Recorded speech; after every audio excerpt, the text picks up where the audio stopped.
உங்கள பத்தி சொல்லணும்னா நெறைய விஷயங்கள் சொல்லிட்டே போலாம். நீங்க வந்து ஆல்ரெடி பாண்டியன் ஸ்டோர்ஸ் பண்ணியிருக்கீங்க. பிக் பாஸ் போயிட்டு வந்திருக்கீங்க. பிக் பாஸ் போனதுக்கப்புறம் உங்க லைஃப்ல ஏதாவது சேஞ்ச் ஏற்பட்டுச்சா? ஆமா.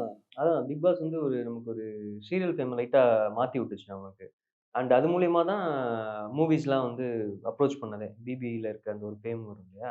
அதுக்கப்புறம் தான் டைரக்டர்ஸ் அப்ரோச் பண்ணது இதெல்லாமே. ஸோ வந்து சினிமாக்கு போறதுக்கு பிக் பாஸ் வந்து ஒரு ஒரு டூலா இருந்தது. அதே மாதிரி வந்து நீங்க சொன்னீங்க இது உங்களோட ஃபர்ஸ்ட் படம் கரெக்ட்டா? ஏதாவது டிஃபிகல்டி ஃபேஸ் பண்ணியிருக்கீங்களா? ஸ்டார்ட்டிங் ஸ்டேஜ்ல. ஏன்னா நீங்க சொல்றீங்க இந்த மாதிரி லாங்குவேஜ் ஆ ப்ராப்ளம் இருக்கு அப்படின்ற லாங்குவேஜ் ப்ராப்ளம் இருக்கு. ஸோ அதனால எனக்கு பெரிய டிஃபிகல்ட்டி ஃபர்ஸ்ட் ஆஃப் ஆல்.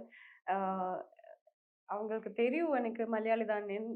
அது கூட அவங்க எனக்கு பெரிய பெரிய டயலாக்ஸ் தான் குடுத்துட்டு டைரக்டர் ஏன் இப்படி பண்றீங்க?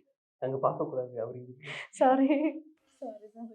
இல்ல எனக்கு அ லாங்குவேஜ் தான் ரொம்ப டிஃபிகல்ட்டி. ஸோ எனக்கு எல்லா சீன்லும் பெருசான டயலாக்ஸ் இருந்துச்சு. ஸோ அது பை ஹார்ட் பண்ணணும். அங்க போயிட்டு பெர்ஃபார்ம் பண்ணணும்.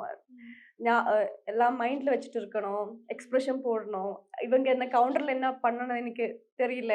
ஸோ அதுக்காக அண்டர்ஸ்டாண்ட் பண்ணி அதுக்கு எக்ஸ்பிரஷன் குடுக்கணும். ஸோ இதெல்லாம் கொஞ்சம் டிஃபிகல்ட்டா இருந்துச்சு. பட் ஆனா அ ப்ராஜெக்ட்டே டிஃபிகல்ட்டா இருந்ததுன்ற. But I manage. கஷ்டப்பட்டு மேனேஜ் பண்ணிட்டீங்க. சரி, ஓகே. இந்த கதைக்கு நீங்க வில்லனா பண்ணியிருக்கீங்கல்ல. நீங்க எந்த மாரி வில்லன்? வில்லன்ல நெறைய டைப் இருக்குல்ல. ரொமான்டிக் வில்லன் இருக்காங்க. டெரர் வில்லன் இருக்காங்க. திடீர்னு வந்து அப்படியே காமா அப்படியே வில்லத்தனமா மாறுவாங்க. நீங்க எந்த மாரி வில்லன்?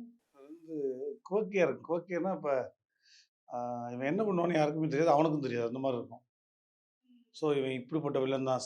இப்படி மொறச்சு பார்க்குறது அப்படிலாம் இருக்காது. ரேண்டமா திடீர்னு கதை பேசிட்டு இருப்பான். சடனா பேசிட்டு இருப்பான். திடீர்னு ஏதாவது செஞ்சுருவான். ஸோ அந்த மாரி தான் இருக்கும். ஒரு நாகின் டான்ஸ்லாம் ஆடியிருக்கான். நாகின் டான்ஸ்னா பாம்பு டான்ஸு. அதெல்லாம் ஆடுவான். ஸோ இந்த வில்லன் வந்து எதுனாலும் பண்ணுவான் எப்பனாலும். அப்படி ஒரு ரேண்டமான வில்லன் தான் அவன்.